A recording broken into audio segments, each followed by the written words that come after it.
Yes.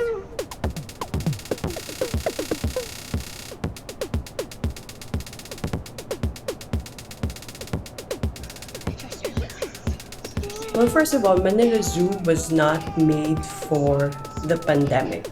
It was an idea that is part of a trilogy. You have Princess, Your Highness, and Manila Zoo. So Manila Zoo was meant to be a live stage performance, and it didn't foresee the pandemic at all. So, you either wait for ideal conditions for this live stage performance to happen in the future, or you deal and adapt with the changing circumstances. It just felt like it was urgent to actually push through, in a sense that the pandemic was heightening the core of Manila Zoo.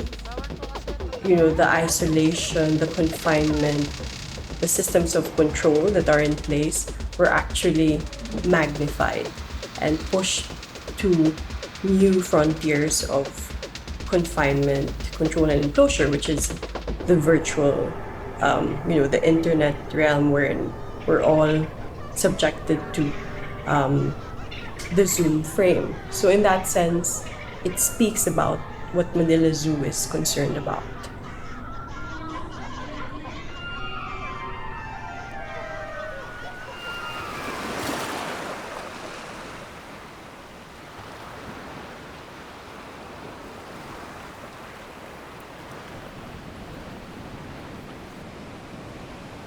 It always comes back to the Filipino body. And that's not necessarily a free body in a way that it is bounded by labor and certain social historical conditions that the body carries. There is this term from a Filipino academe who did research in Japanese hostess bars, and she called this kind of, I guess, affective labor indentured mobility, wherein there's a sense of freedom, but it's bounded by social contracts and geographic relations. I guess the question in this work is, where is the Filipino body situated in? What kind of labor is it performing in the context of this happiness empire of Disneyland? What are the narratives of these animals and objects inside this world of Disney?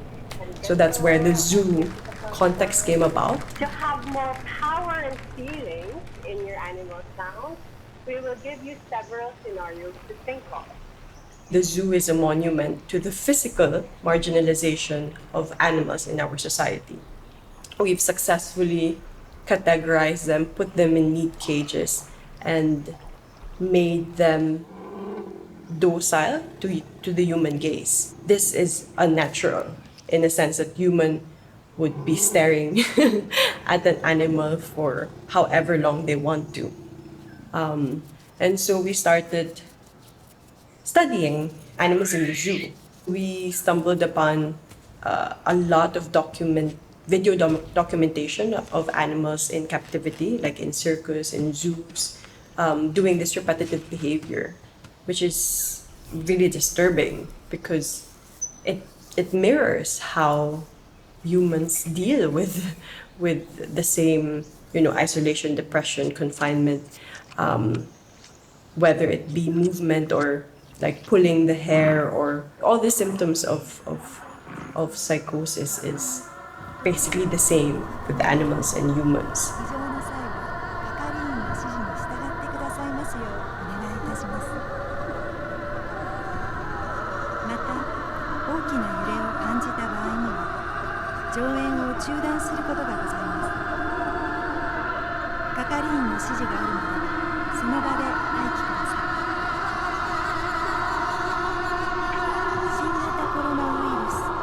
症拡大防止のためお客様にお願い申し上げます。 I think the main question was, how do we perform liveness?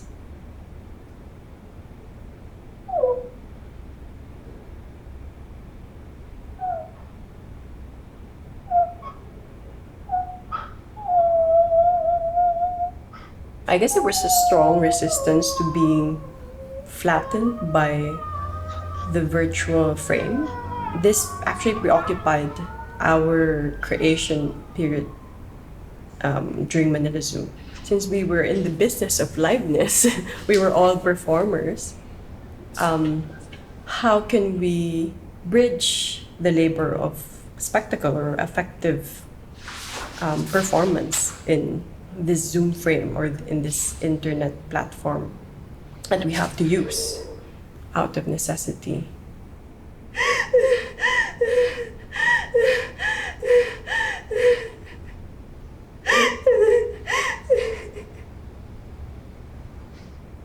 In Manila Zoo is still very much in the body, and in a sense, how this new enclosure of the Zoom frame affects this body in reality. Like how your awareness change in reference to how your body is performing towards the camera as like, yeah, the eye for the audience. So one would naturally have a sense of composition.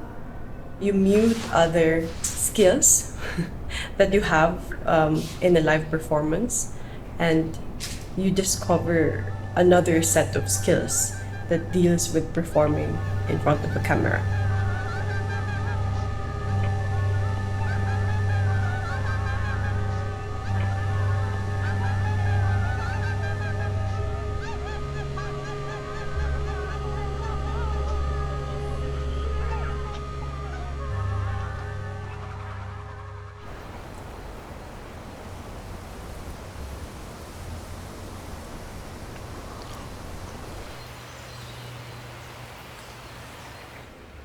It's important for me that people gather, or at least are in a different space to see the work. I still believe in collective spectatorship in a way that you're always accountable to the people around you, and you're subjected to the social contracts of the space. So if it's in a theater space, you're supposed to sit there for 1 hour and a half to see the totality of the work. And of course, it's a statement if you leave or maybe there's an emergency. But, it's a very concentrated experience that is important, and important for me. And this is what the theater space provides, a concentrated space to experience something, as opposed to seeing the work on a desktop in your home. Of course, that provides a different condition of seeing. You can always do something else while watching the work because you're not accountable to the space or the work. Or you can always play the violin while watching Manila Zoo. Nobody would reprimand you. It's the level of focus and accountability that I'm particular with the work Manila Zoo.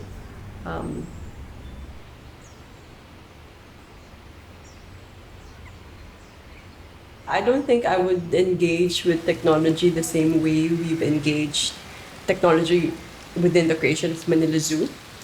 I think it would still be necessary for meetings and practical things. But to make work kind of in the same realm of Manila Zoo, I don't think I would do that again. It was really a capsule of how we've dealt with the pandemic. I think it's precious in that sense, but I'm not going to repeat that whole situation because I'm not anymore in Manila. And I'm, envisioning a different or an alternative future for myself, for my practice. To a certain extent, it would be communicated through technology, but it would radically be different.